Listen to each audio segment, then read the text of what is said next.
All right. Um, so I know you all basically hated it last week, but you all got the correct answers for the first time, which means you guys couldn't rush through it. So I think this is going to be the best method for us. So I'm sorry if you don't like it. Tough cookies.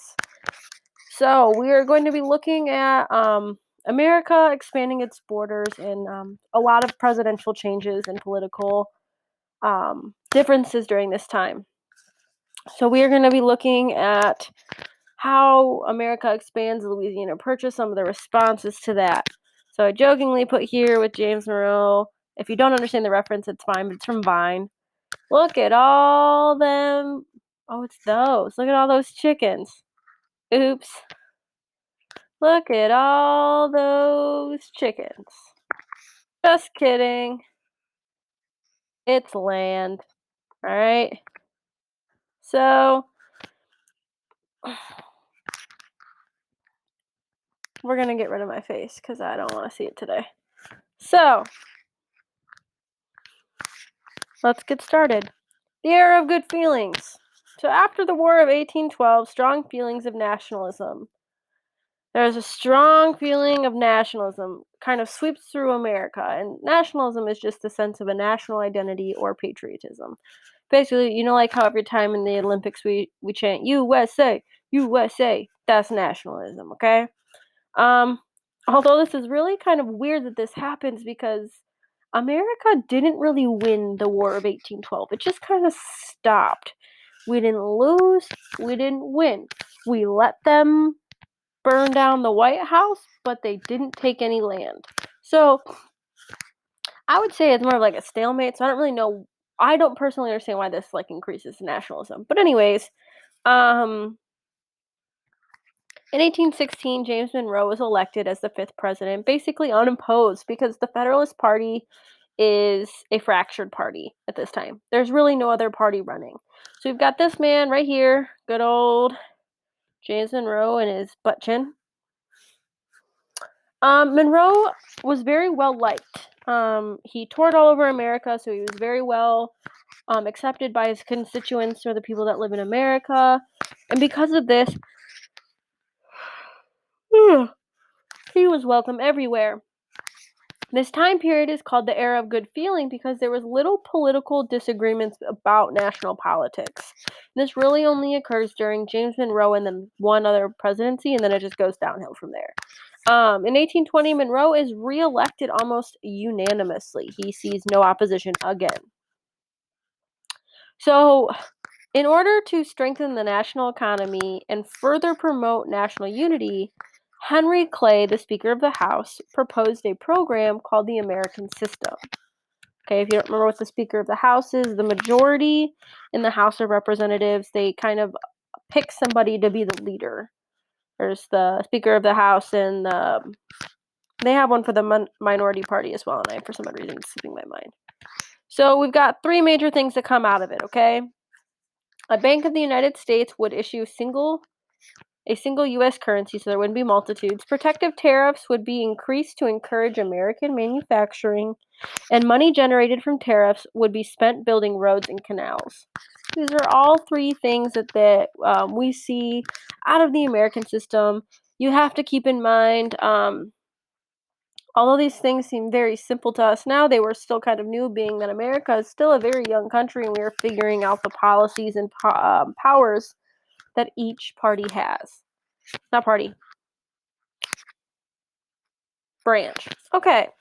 So what is the American system? Let's break it down a little bit. The bank, whose original charter expired in 1811, received a new charter in 1816. So you remember, we've already established a national bank before. And I want to say it's with Adams, and I'm sorry, I don't have everything memorized in my life. And so they call this the Second Bank of the United States. But it was still controversial, okay? Next, the South really opposed the tariffs because they hurt their economy. You have to remember, tariffs really help the manufacturing aspect, so the North really benefits from tariffs. However, the South, who is heavily dependent on imported goods, is going to be hurt by these tariffs because it drives the cost up of these goods that they're buying. Also about the public works and stuff.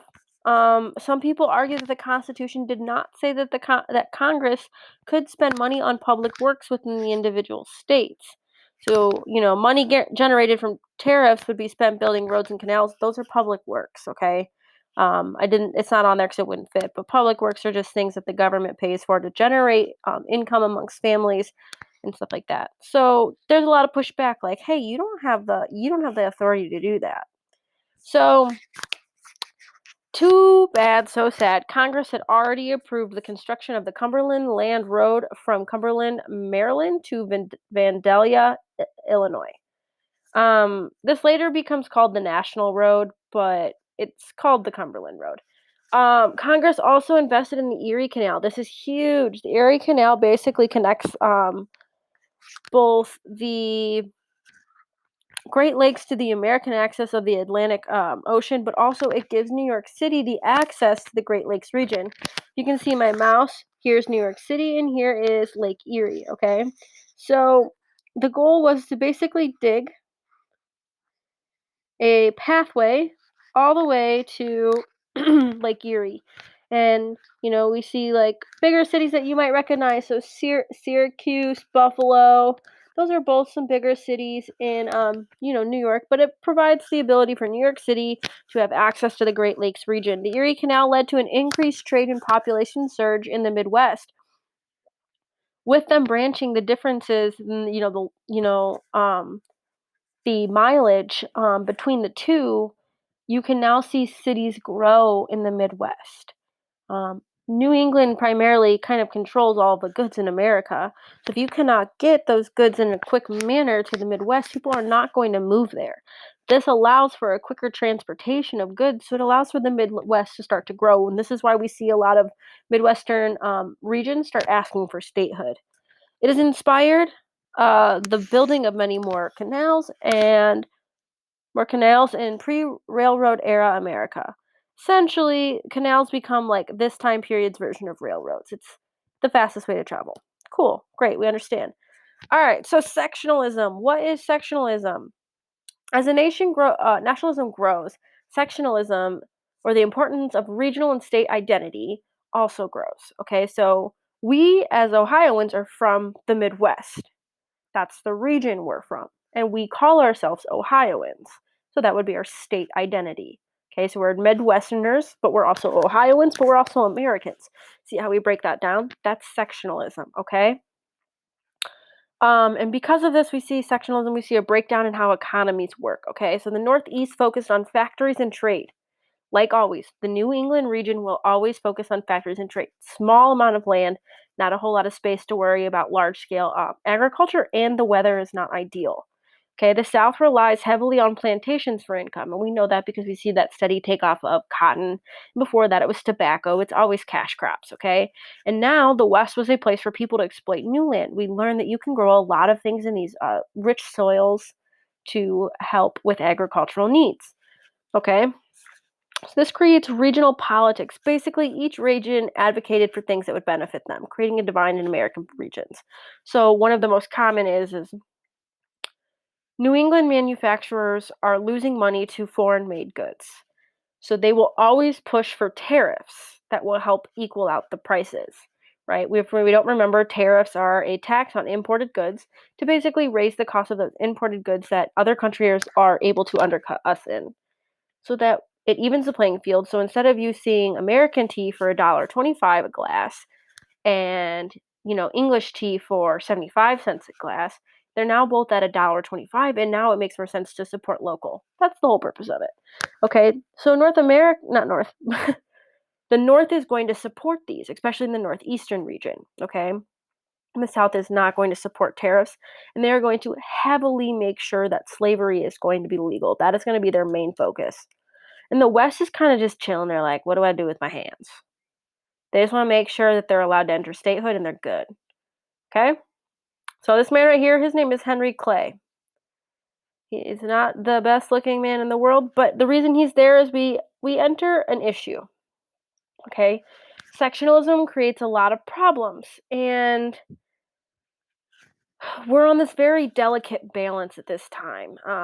A very even amount of states to make Congress and the Senate even. There's nobody there to tip the scales. Okay, and that's been really going well for at this point. However, Missouri is like, sorry, I got a yawn. Missouri is like, hi, I would like to be a state, please. And the North is like, whoa, whoa, whoa, whoa, whoa. They want slaves. If we let Missouri into the Union, then we're going to lose our balance in the House of Representatives and the Senate. There's going to be an unequal representation, which happens sometimes with minorities and majorities and stuff like that. But there's going to be an unequal representation in the House, and we're going to lose every battle to slavery. However, if Missouri is forced to enter as a non-slave state or a free state, the North would have the majority. And the South can't have that because that means they're going to vote out slavery just like that. So they're like arguing back and forth, like, do we let Missouri in as a slave state? Do we not? Well, Henry Clay, who's a very good negotiator, he comes up with a solution for the land from the Louisiana Purchase. If you remember, um, couple times back with Jefferson, he does buy the Louisiana Purchase from France, and we gain that whole region. And he calls it the Missouri Compromise.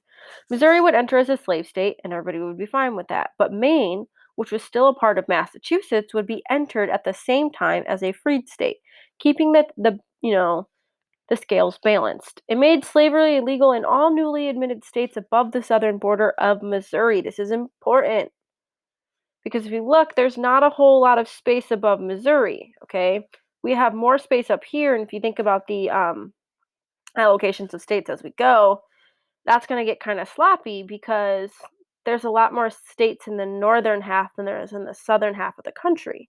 And if we draw that line out from the Arkansas Territory, the 36th parallel, is what it's called, it basically runs right into Southern California. That's an issue, right? Cool. So, divides the land from the Louisiana Purchase into two different regions defined by slavery. Everything below the 36th parallel may be admitted as a as a slave state. The solution was like kind of like it got them through the moment, but everybody knew it was just like not a long-standing solution to the problem. If I had to compare it to anything, it's like imagine someone's leg getting cut off, and you're like, "Here's a Dora band-aid. I hope it fixes everything." And they're like, "I'm still bleeding." It's the same concept. Like, here's the Missouri Compromise. Everybody play nice. And the South is like, dude, what is no, okay? So that's kind of what's going on. So then, while we have our own internal problems, we kind of look at international scale. So with England, we've kind of made up with them. We're no longer really fighting, and we promised to demilitarize the border at the 49th parallel. So it's basically the Canadian border, okay, to ease tensions. And that goes from the Great Lakes all the way out into what we would later call Washington and regions like that. So it stretches very far. So because of that, England and America were like BFFs again. Spain, however, it's like once we fix problems with one thing, we've got another. So Spain, things are kind of heating up between us and the Spanish. So when we bought the Louisiana Purchase, part of Florida was included in the Louisiana Purchase. However, Spain argues that it was never really the French's to sell, and that Florida is theirs. So the USA is basically claiming like Western Florida is ours. We purchased it. Get out. And the Spanish are like, I don't really care. We're staying. It was never the French's, to sell. So instead of them being like, okay, well, let's work this out, and let's wait to settle in Florida until we work this out, American settlers are like, dude, it's warm. There's a beach, and I like oranges. So the American settlers move in anyways, and the Seminole natives that live there basically start raiding the settlements and help slaves escape. Which people don't tend to like when slaves are not super inexpensive, although, we shouldn't have slaves, but that's a whole nother story, and we're getting there. Okay? So Andrew Jackson, if you don't know who he is, he's the man on the $20 bill. Okay, this man right here. Basically, gets this idea in his head that the Spanish are purposely allowing the Seminoles to free the slaves, and he sees this as like an act of war in his own mind. So he attacks 2 Spanish forts in Spanish territory without permission and basically starts a whole frickin' war. And we call this the First Seminole War. Basically, Andrew Jackson does this huge power move, okay? And shockingly, he is not punished for this. He is actually rewarded, despite the fact that no one told him to do it. And it only is because they find a way to spin this to work out for them. So John Quincy Adams, who's the Secretary of State at the time, realizes that Spain does not have the possibility to fight back. They cannot do it. So instead, they kind of give Spain an ultimatum. Either you sell your territory or you need to start policing it, because we're just going to keep invading it and making your life a living heck until you transfer us the state. And Spain's like, whatever, dude. Fine. So they sell Florida and parts of their Pacific, not Pacific. Maybe Pacific. I don't know. My brain stopped working. Let me look real quick. I forgot to write it all, so we'll just go back.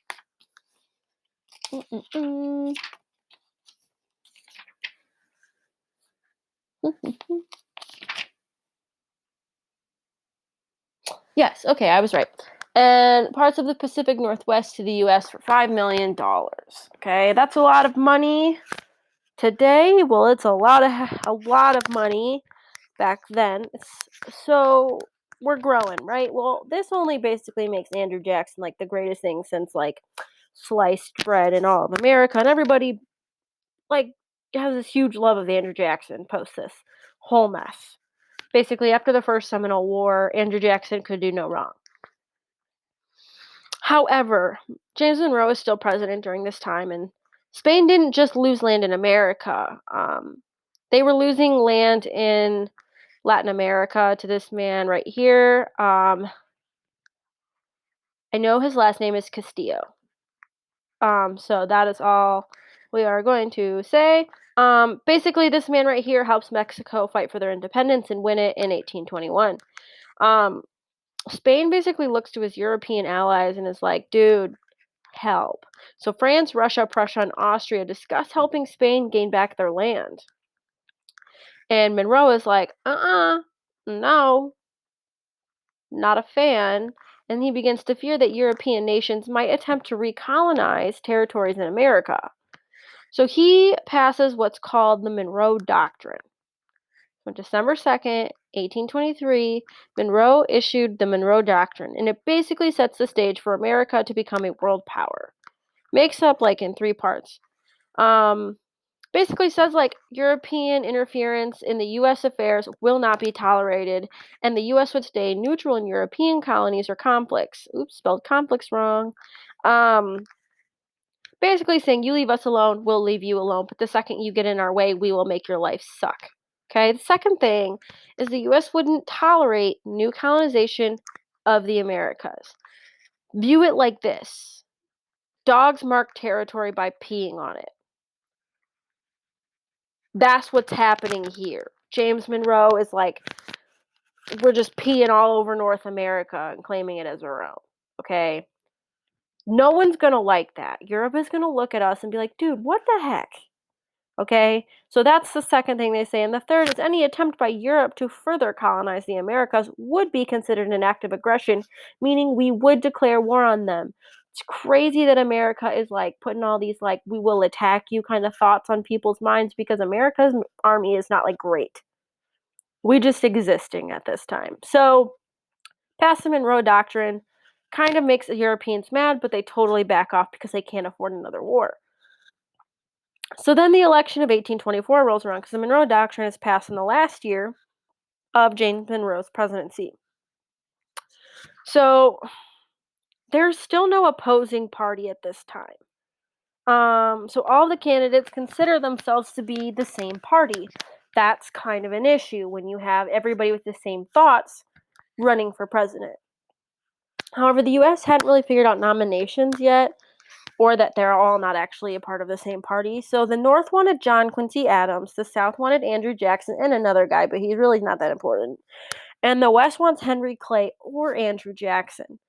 Okay, so Jackson being as popular as he is, that's this guy right here. This is Henry Clay, and that is John Quincy Adams, the son of the second president, John Adams.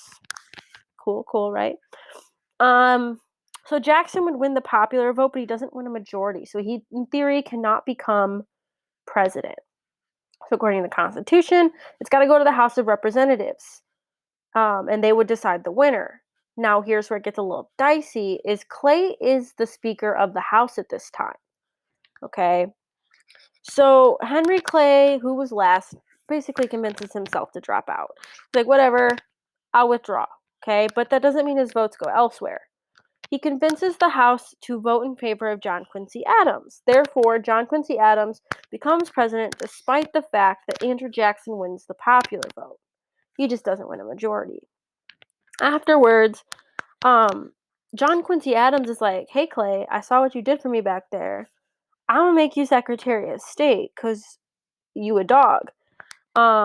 And he makes everybody mad by this, and this is essentially why John Quincy Adams does not win re-election in 1828.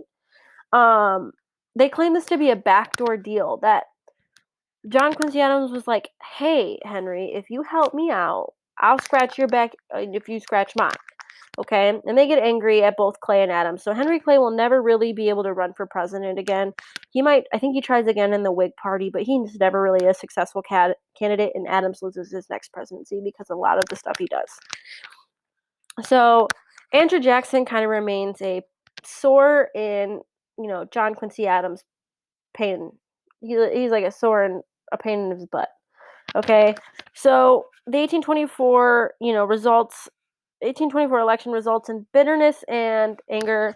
This creates two new parties. We see a steep divide in these parties, and we get the Democrats, which is Jackson, and the National Republicans, who's Adams's party. Jackson resonates better with the population, which unfortunately cost Adams his re-election. Jackson takes office in 1828 and even stole Adams's VP, John C. Calhoun, who we will hear about later again in history. But he's this crazy-looking dude right here. I decided that all the men's hair in the early to mid 1800s is iconic. We did not deserve this type of fashion. Part of the reason people loved him so much, Jackson, is because he was just known for his war hero past and his physical toughness, which unfortunately Adams does not have. He was very much born to a prominent family and was a lawyer. So, one of the reasons for Jackson's victory was that he promoted expanding democratic privileges to a wider population. He calls this a Jacksonian democracy, and this movement included the extension of suffrage. Suffrage just means voting.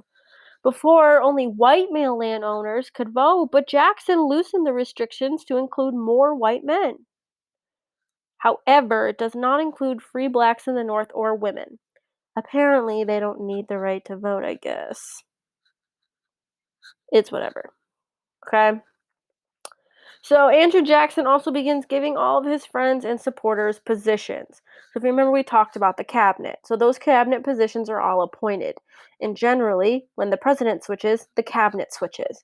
So when Andrew Jackson is elected, he turns around and gives all his friends and supporters positions. The issue is he's giving them to people who are not qualified. Okay? And this basically starts the spoil system, and we will see this system continue for a very long time. This was criticized as favoritism and political payback, but Jackson said it was good to clean house. The way that this is considered favoritism or political payback is you supported me through all of this. How would you like to be the Secretary of State? Oh my goodness, you were a congressman during all this, and you really spoke out for me. Do you want to be the Secretary of Defense? All these types of things. So Jackson relied heavily on his Secretary of State, Martin Van Buren, who had very good, knowledgeable advice on politics. However, he would get the short end of the stick when he gets elected in a couple terms. And then he really relies on his kitchen cabinet, which is basically his friends who would meet in the White House kitchen, and they would talk. Okay, so this man right here with this awesome hairdo is Martin Van Buren. Here's John C. Calhoun, but younger with crazy eyes. Okay, so before Jackson took office, Congress raised tariffs on raw materials and manufactured goods so much that the South called it the Tariff of Abominations. Tariff of Abominations. And John C. Calhoun agrees with this. He says the South is right. This is an unconstitutional tariff because it favors one region over the other. Also, according to the theory of state sovereignty, the states could nullify laws that were unconstitutional because the federal government receives its power from the states, which means the states have more power than the federal government. It's dicey and not at all what it means, but that's the theory of state sovereignty. No. Okay. So South Carolina signed something called the Nullification Act of 1832, and it declared a federal tariff null and void. Although it was signed by South Carolina, it's not a federal thing. So people are like, dude, what are you doing, South Carolina? South Carolina says this, and they say, basically, if you don't meet our demands, we'll just leave. This is the first time we start hearing the word secede, which means to leave the United States. Like, it's like a breakup. Jackson is like, dude, let me take the army. Please pass the force bill so I can take this army to enforce this tariff. And in 1833, Henry Clay comes up with a plan that would gradually reduce the tariff. Basically, this and Jackson granting powers to the states to make their own banks worsens the states' right issue brewing in America. We see a lot of, well, the states have a right to do this. The states have a right to do this. And this exact sentence will come up when we're talking about slaveries. Okay, so a lot of people will say Civil War is fought over, state rights. That's how the South looks at it. And it's not that it wasn't over state rights. It was just over states' right to have slaves. So in all, it's about slavery. But we'll get back to that. So the Panic of 1835.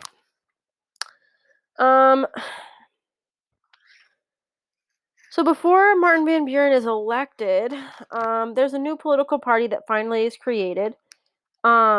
And it is called the Whig Party. And this is Henry Clay's party that he creates out of some serious issues that he has with Jackson's form of governing.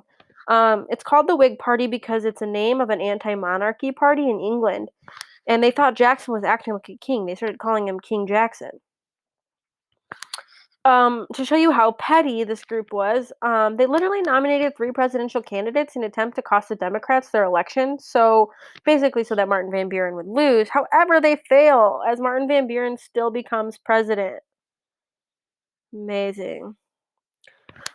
However, Martin doesn't win on his own merits. He basically only wins because he was the not the VP, but the Secretary of State of Jackson, Andrew Jackson, who saw a lot of public support despite the fact that he was kind of a crazy pants. The problem is as Martin takes office, he's running off this coattail, but then all of a sudden the economy drops. Not right away, but basically a couple months into his presidency. And they call this the Panic of 1837. Okay? What happens is the values of land, cotton, and paper money decrease, leading to terrible inflation. That means that cotton, now in order for you to make $100, you have to sell more cotton to make the same amount of money. In order to buy bread, you now need more money to buy that bread, even though it's the same amount of bread. So on and so forth. And part of this is actually Andrew Jackson's fault, as he is he doesn't think paper money really has value, so he stops really like pushing it and almost makes it illegal to buy land with paper money instead of gold. But because this happens during Van Buren's presidency, he's completely blamed for the economic failure.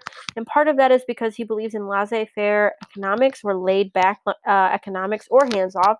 Basically just letting everything kind of go on in America and say nothing. Okay? Great. So we're almost to the end here. People, stick with it.